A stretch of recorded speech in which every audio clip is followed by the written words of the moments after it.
Welcome back, everyone. Doug Burson, CPA here. And right now we've got some really big news that I want to get to you guys as soon as possible. So we all been hearing about the stimulus bill that they're working on in Congress, and it looks like they're actually going to get this one through. And so tonight I want to give you guys a heads up on the things that are going to affect you because we don't have much time left in the year, and I want to get this out to you as soon as possible so that you guys can make the appropriate plans necessary. So if you find this video is helpful after listening to it, send it to your friends, especially send it to anybody who's a small business owner. This stuff could be very helpful, and I don't care, it's fine. Just share it with them. We want to help everybody we can. Okay, so let's go ahead and get started. First of all, this bill is not law. Okay, it hasn't passed yet. It probably is. Everybody sounds like it's going to. Sounds like the president's going to sign it, but it hasn't really passed yet. So I need to caveat that, and the bill is not out, so we have not been able to read the whole thing. But we do have really good sources who are giving you this information, and so I feel good sharing it, but I want you to be aware that some of this may change. And if it does, I will get it out as quick as I can. But remember, this is a 5,000 page bill. Probably it's going to be huge and it's going to take a little bit of time. But these are the high level things that I think you need to know so that you can finish planning for this year. So with that said, let's go ahead and get started. Number one, there's been a big change in the PPP expense deduction. And individuals, don't leave me. There's a lot in this for individuals too. But we're going to start with this one here. The PPP expense deduction, we've been talking about this since, I don't know, June. We thought they were going to pass a bill to make these expenses deductible because Congress basically was saying that's what we intended from the start. And the IRS said, no, we want to tax you. So there was a lot of debate there, but now we finally have it. What they're saying is we're now going to be able to expense those expenses so we can write them off. From what we can tell, there's not going to be an income threshold or loan size threshold. So for a while we thought maybe it'll be loans below 150,000 or maybe loans below $1 million can and those above can't. Right now it looks like what's going on is they've just said if you got a PPP, you can go ahead and take the deductions.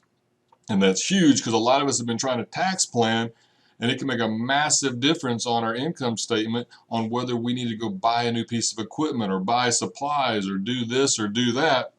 And we didn't know. Now we do. Now we know what our income is going to be taxed on for this year, and you can make those last minute decisions, and you still have about a week and a half to get that done. So that's a big part of why there was a push for me to get this out even before the bill gets through, because by the time it gets all the way through, you may not have enough time to make those decisions. But just remember, some of this could change, but this looks really solid, and I wanted to get that out there to you.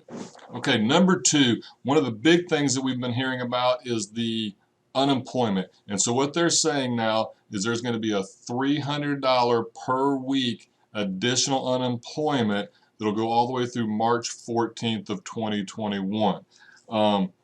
This is big for those of you who've had to, it's just been tough.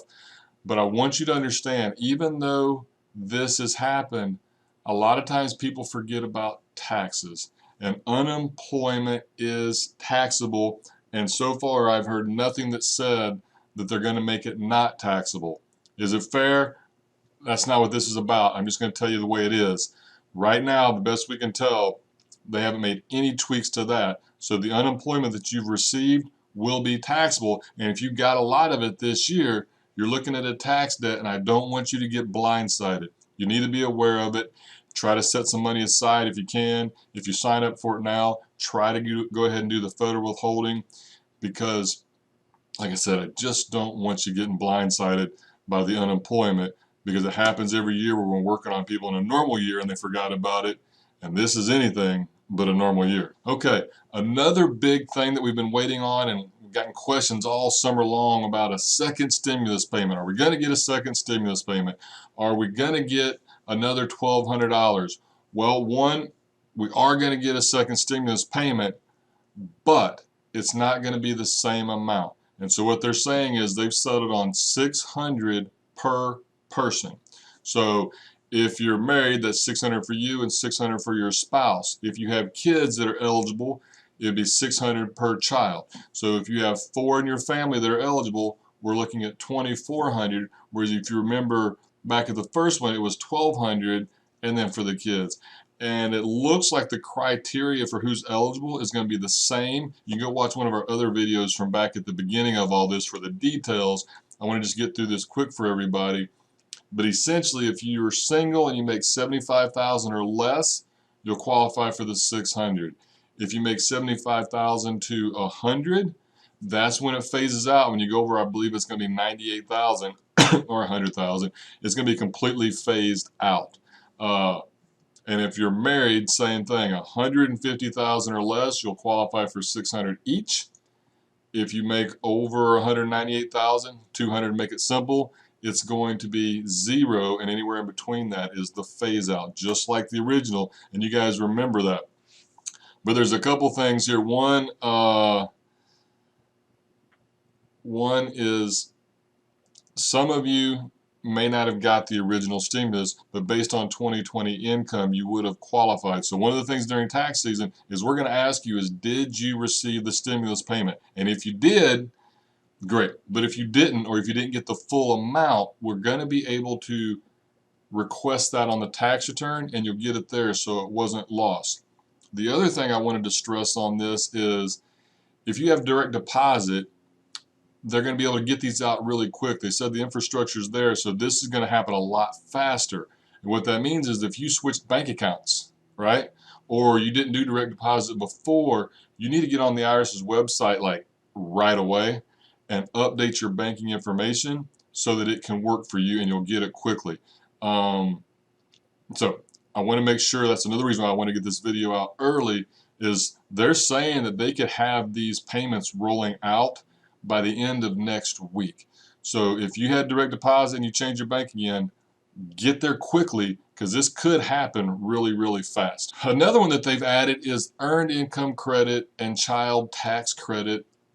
Look back is the way they're phrasing it. So in other words, if your income was such in 2020 that your earned income credit qualifications are not going to be as good as they were based on your 2019 income, we can actually we could actually use your 2019 income for purposes of calculating the credits. Not for income taxes, but for purposes of calculating the credit, we can look at 2019's income. So we'll be watching that automatically on our end when we're doing the tax return. So you don't have to worry about it, but I want you to be aware of it, especially if you're doing your own return or somebody else is doing it. This is something you want to make sure they don't mess up if this impacts you, because it could have a really, really big impact. So this next one is something they're calling the 3 martini lunch. And if you're having 3 martinis at lunch, you're probably not getting much work done in the afternoon, so you probably shouldn't be doing this for long anyway. But what they're saying is that under the old rules, you were only allowed to deduct 50% of business meals. Under this rule, they're allowing you to deduct 100% of business meals. And that's where the 3 martini thing comes in. Some people think that it's going to cause business guys to go blow a lot of money on martinis. Maybe it will, maybe it won't. But this is big for you who are doing this, that you can deduct those meals 100%. And obviously the idea is to help encourage businesses to get back into supporting their local restaurants and helping get that industry back moving again, because they've had a rough time, and this is designed to help get that moving. So that's the purpose of it. You can call it whatever you want, but just know that you're going to get the full deduction if you're a business. Now remember, you can't deduct meals if you're an individual on unreimbursed employee expenses, so don't get confused on this. None of those rules have changed. But for those who can deduct meals on their business, this could be, it could be at least an incentive and help offset some of the costs and help support your local businesses. So I think it's a good thing. So another thing that's happened is we've been asked a lot, is there going to be a second round of PPP loans? And we've been talking about PPP all stinking year, so we're kind of all tired of it, but is there going to be a second round? And the answer is, there is now. So what does that mean? Well, it means for a lot of businesses, they may get a chance to go ahead and get a second, obvious, a round of PPP loans. But there are some differences, and I want to go through those real quick, at least based on how we understand them now. And this whole video is based on what we've been told, until it actually gets out and we can go through it. Some of this may change a little, but I'm just trying to give you guys the information as quick as I can so that you're making the best decision. So, one, your company can't have more than 300 employees. If you're watching this video, that's probably you. So we're probably okay on that one. Second, you have to have used or will use all of the PPP loans up already. Now, I know some of you took the money and you set it in a separate bank account and it's still there. I don't think that's what they're talking about, because you will be able to fill out the application and show that you used money the way you were supposed to for the actual expenses. I haven't seen where they're actually really doing tracing of dollar for dollar, because how do you tell $1 apart from another dollar, right? So I think you're going to be okay on that, but it hasn't been addressed directly, but I think you'll be all right. But then another big one is that you have to have had your gross receipts, your sales have to have been more than 25% less this year's quarter versus last year's quarter. And that's for the first, second, and third quarters. Doesn't say you have to do all of them, at least not that we can tell, but at least one of your quarters had to have had a 25% drop. So what's that mean? Well, let's say in 2019, your first quarter revenue was $100,000. And in 2020, it was below $75,000. That's a 25% drop. That business would qualify, it looks like anyway, to apply for a second PPP loan. And a lot of the same rules, 2.5 times salary, annual wages. So not annual wages, 2.5 times average monthly payroll. 2.5 times average monthly payroll. And there'll be special rules for certain classifications like restaurants to maybe help them out a little more. So this thing is really there. It's really going to happen, but it's going to be based on a 25% drop in revenue and having already used the money you got, which for most of you, that's not going to be a problem. So this could be a big deal. I'm not going to spend a lot of time on it, because like all of this stuff, what's in the bill, it then goes somewhere else and they interpret it. They put out the rules, and then we have to decipher what they've done. But because a lot of this has now been hashed out, I don't expect them to play with the rules a lot. I think they're just going to want to deal with this and move on. So hopefully that's the case. That's the big stuff. We'll wait for the bill for anything else, but some of this stuff was really, really big and going to affect your year-end planning. So I wanted to get out there as soon as possible. So if you have any questions, drop them down below. I'll try to respond to those, especially if there's new information that comes out. And if there's big information that comes out, we'll make sure we get that out to you guys probably via email. So if you haven't got on our email list, go ahead and hit us at front desk at Paget KC, and we'll add you to the list to alert you to big stuff. And other than that, tax season's on us. We'll see you guys soon.